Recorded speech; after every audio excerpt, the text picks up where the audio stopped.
Alright guys, 2016 Camaro Fender Removal. So, the first thing you have to do is remove the front bumper. I am not going to do a video on this. You can go to Lethal Garage. I'll provide a link if I know how. And once the front bumper is off, once you have that removed, I'm going to go through all the things that you have to get out, pop off, unscrew. So I already have the fender off. It was actually easier to show you guys this than it is me doing it. So the first thing is there's a few things. There's only one difficult bolt to get to, and that is going to be this one down here.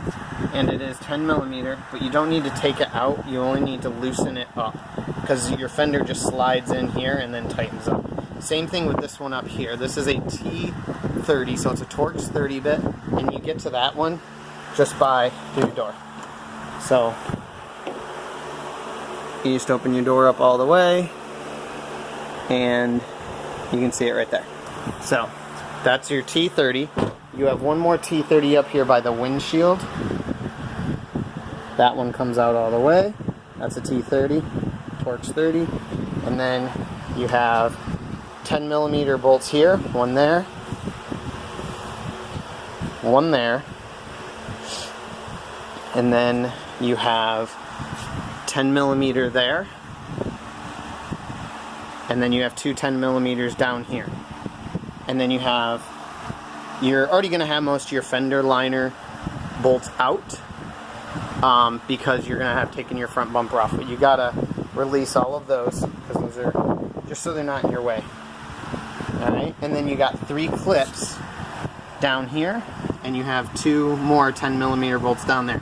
Once you pop these 3 clips out, you move your liner, you get all you got to do is get pliers in there, push these in, and pop one out, do the next one, then the next one. You don't need to take this whole piece off.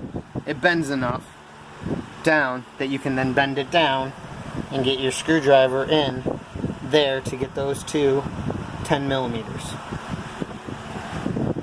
And that is it, and then it just pops off. Oh, you do have 2 guides here you have to get it by as well that are on your headlights. That one, let's see if it'll focus on it. That one right there, and then that one right there, and that's it. And that gets your fender off. So, as you guys can see,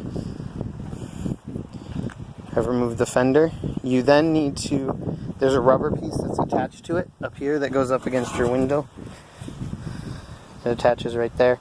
You'll need to get that one off as well. They're just clips. Once it's off, they just little pliers, they'll come right off. So we're gonna do this side next. So this is it. I don't have anything done on this side yet as far as the fender goes. So you can see here you got 10 millimeter there, 10 millimeter there. Sorry, I got some stuff in the way here. And then you got this rubber piece here. Just move it out of your way. And behind it, there's your T30. And then you got 10 millimeter there, 2 10 millimeters there, all your liner stuff, which I don't have out yet, and then you have the one bolt that once you pull the liner you gotta have a really long extension to get to. Or if you got skinny arms like me, you can reach back there. I'll just give you an example. This is off, of course, but you just move the liner and you can reach in there, and you just gotta loosen this one up. If you have a closed-ended or open-ended, you get in there, you just gotta loosen it. It's not too bad at all. Then you got the 3 clips at the bottom again, the T, and the only one on the inside of the door, and then the fender should pull right off for you. That's it. Hope this helps.